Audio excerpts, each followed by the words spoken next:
The film opens by introducing a mysterious man named Joe, who seems to be cleaning up after finishing another mission.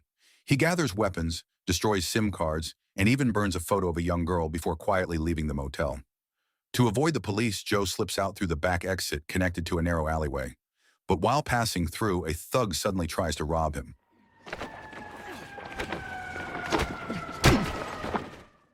Unfortunately for the guy, Joe brutally beats him without hesitation.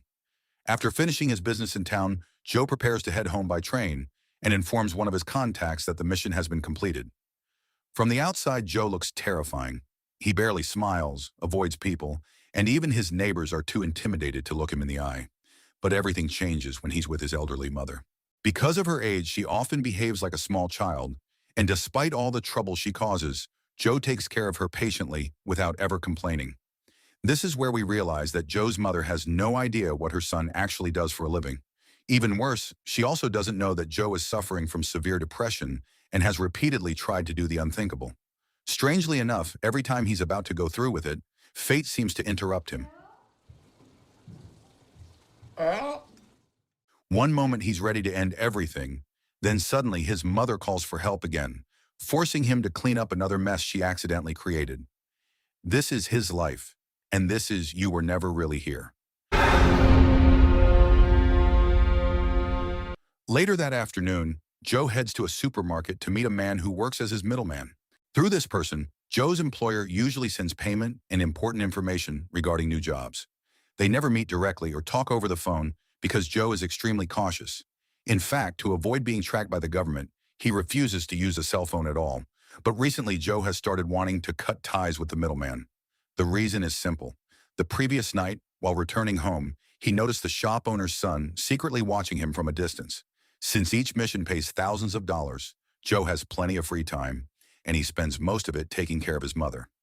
Unfortunately, their conversations become harder and harder each day as her memory continues to fade. At the same time, Joe struggles more and more with his worsening depression, most likely caused by childhood trauma that still haunts him.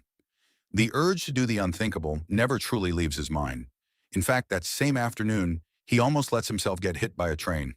But once again, fate seems to stop him before it's too late.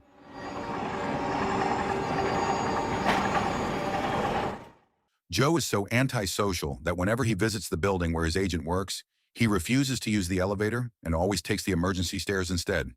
It's here that we finally learn what Joe actually does for a living. He specializes in finding missing children, which explains why he burned that photo of a teenage girl earlier in the film. But Joe's job goes far beyond simply locating them. The police or private investigators could easily do that.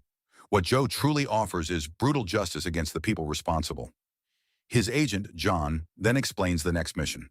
A powerful American senator has contacted them and is offering an enormous reward to anyone who can find his missing daughter. According to the information they have, the girl has run away from home several times before, especially after her mother did the unthinkable. But this time, she has been gone much longer than usual. What makes things even stranger is that the senator recently received a mysterious message from the kidnapper asking him to come to a certain address. To understand the situation better, Joe is told to meet the senator in person. Using his political connections, the senator has already discovered where his daughter may be located. After looking into the situation more closely, they realize she may be connected to a hidden network operating outside normal oversight. The discovery leaves the senator deeply concerned, which is why he decides to seek Joe's help rather than follow the usual process. Whenever Joe takes on an important assignment, he usually rents a car to make traveling easier. Before heading out, he also stops at a supermarket to pick up a few basic supplies he might need along the way. But while returning to his car, a group of teenagers suddenly asks him to take a photo for them. Joe agrees, but seeing girls around that age immediately reminds him of something horrible from his past. The moment he finishes taking the picture, he suffers a sudden panic attack and struggles to breathe. To make things worse, he has already run out of his depression medication, forcing him to visit the person who normally supplies it. As Joe opens the shopping bags from earlier, we finally realize why he bought so many snacks and soda drinks. At first it seemed like food for the road, but in reality they were meant for someone else. Before continuing the mission, Joe spends some time at a sauna, trying to calm his mind. But no matter what he does, the memories from his past continue haunting him.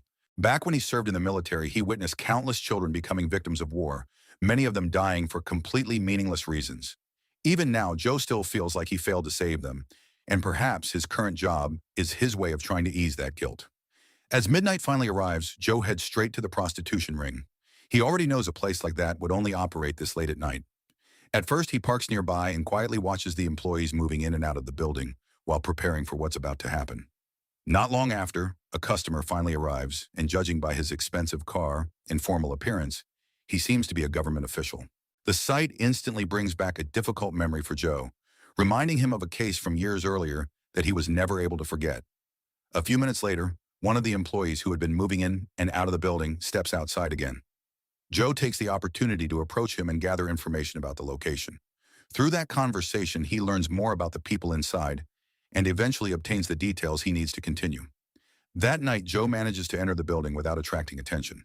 Moving carefully from one area to another, he works his way through the facility while avoiding interference. Eventually, he reaches one of the key figures connected to the operation. The encounter brings a major turning point to the situation unfolding inside the building. After searching through several rooms, Joe finally finds the missing girl. But because of severe trauma, Nina barely seems aware of her surroundings. She keeps mumbling while counting backward over and over again. Apparently, this is a coping method often used by children like her to calm themselves during unbearable situations, convincing themselves that everything will end once the counting stops. Without wasting any time, Joe immediately takes her out of the building. But just as they are about to leave, another employee suddenly appears, forcing Joe to brutally kill him as well. Even after escaping, Nina continues mumbling to herself as if she still doesn't realize she's been rescued. Once they finally reach a safe place, Joe tries calming her down by offering the snacks and soda drinks he bought earlier from the supermarket. Situations like this are nothing new for Joe. He has dealt with traumatized, kidnapped children many times before. Most of them are terrified of strangers, so offering food and trying to create a sense of comfort is his way of helping them feel safe again. That same night, Joe brings Nina to the hotel he previously arranged with her father as the pickup location.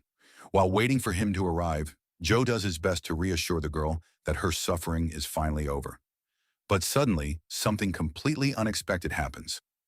A news report on the television reveals that Nina's father has just been found dead after apparently doing the unthinkable. Then out of nowhere, the hotel clerk suddenly appears. Moments later, he is no longer part of the situation, leaving everyone confused about what just happened. At this point, everything starts feeling wrong. How could the authorities locate them so quickly? And why had the situation suddenly changed so dramatically?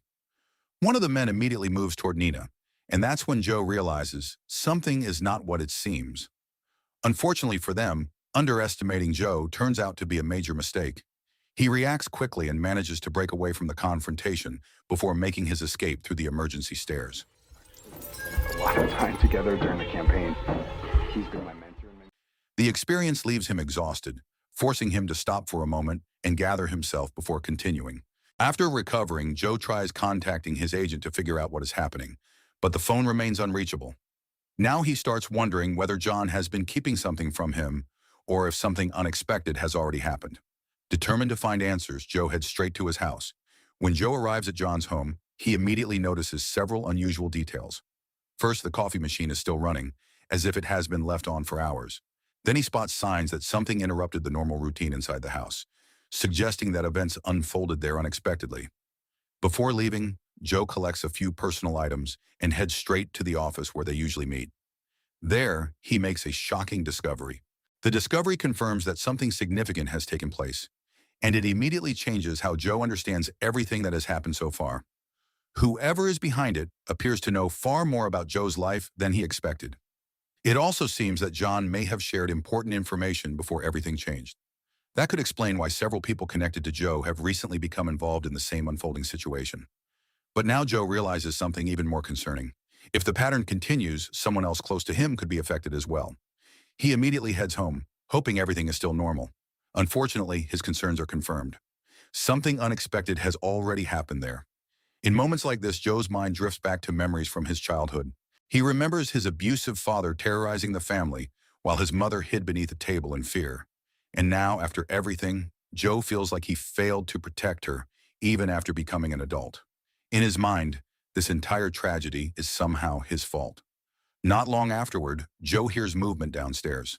The attackers are still inside the building, which gives him the perfect opportunity to get revenge.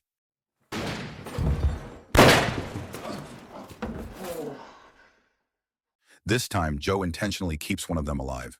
Judging from their suits and government pins, it's obvious these men work for powerful officials. Everything has been carefully planned from the beginning. These same people murdered the senator and staged his death to look like he did the unthinkable. The true figure behind all of this turns out to be a governor with unexpected ties to the people at the center of the case. Over time, he has become unusually focused on Nina, and to protect his reputation, he has gone to great lengths to keep certain information from coming to light. Completely drained both physically and emotionally, Joe eventually decides to step away from everything for a while and spend a quiet moment honoring his mother's memory near a lake. At first, the choice seems unusual. Why there, of all places? But for Joe, the location carries a personal meaning that is difficult to explain. As he sits alone with his thoughts, the weight of everything he has experienced finally catches up with him. The person who had always given him strength is no longer by his side, leaving him to question what comes next. But at the very last moment, Joe suddenly imagines Nina calling out for help. That single thought makes him realize there is still one reason left for him to survive. He quickly removes the stones hidden beneath his clothes and fights his way back to the surface. As Joe continues traveling, he can't stop thinking about Nina's condition. After learning that her father supposedly did the unthinkable, the girl is probably even more traumatized than before. Deep down, Joe worries that Nina might blame herself for everything that happened, especially because she often ran away from home. Finding the governor actually turns out to be surprisingly easy. Joe simply waits outside the office, and before long, the man finally appears. Now all Joe has to do is watch carefully and wait for the right moment to learn more about what is really happening. Sooner or later, Joe believes the governor will return to the place connected to the center of the case. And just as Joe expected, the governor is currently staying at a luxurious villa on the outskirts of the city. Nina is there as well. Because the situation is highly sensitive, only a small number of trusted staff members are present at the property. Before sunset, he quietly makes his way into the villa and carefully moves through the property without attracting attention. But when Joe finally reaches the upper floor, he is completely shocked. The governor has already gone from the scene, and the condition of the room makes it clear that something significant has happened before Joe arrived. At that moment, Joe immediately begins to suspect who may have been involved. Surprisingly, instead of feeling relieved that everything is finally over, Joe feels even more conflicted than before. The person he had hoped to protect now seems connected to events far more complicated than he ever imagined. Once again, Joe loses his sense of direction and struggles to understand what comes next. The weight of everything he has experienced feels almost impossible to carry. But all of those thoughts suddenly fade when he finds Nina calmly sitting at the dining table, quietly eating as if nothing unusual has happened. Nearby, he notices several objects and signs that suggest an important event took place not long before he arrived. From the outside, Nina appears strong and unfazed. But Joe knows better than anyone that it's only an act, because he once experienced the exact same thing himself. Since there's no way he can abandon her there, Joe decides to take Nina with him. The problem is, he honestly has no idea where they should go next. Later on, the two of them stop at a restaurant for breakfast while trying to figure out what to do with their lives. But neither of them can come up with an answer. Overwhelmed by all the pain and tragedy surrounding him, Joe finally imagines ending all of his suffering by doing the unthinkable. But then we realize that none of it is real. It's only another dark fantasy inside Joe's mind, wishing all of his problems could disappear forever. That thought instantly vanishes the moment Nina returns from the restroom. Suddenly, Joe realizes something important.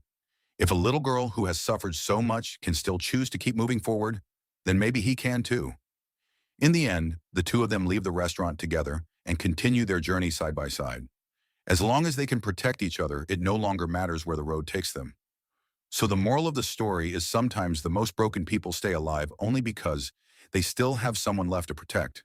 And even the smallest hope can save a soul that already gave up on life.